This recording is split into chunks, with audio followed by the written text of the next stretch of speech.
আসসালামু আলাইকুম dear students, আজ আমরা শিখব কমপ্লিটিং সেন্টেন্সের 4 ধরন।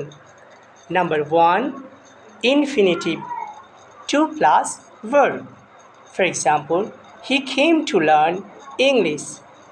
Number 2, gerund, verb plus ing.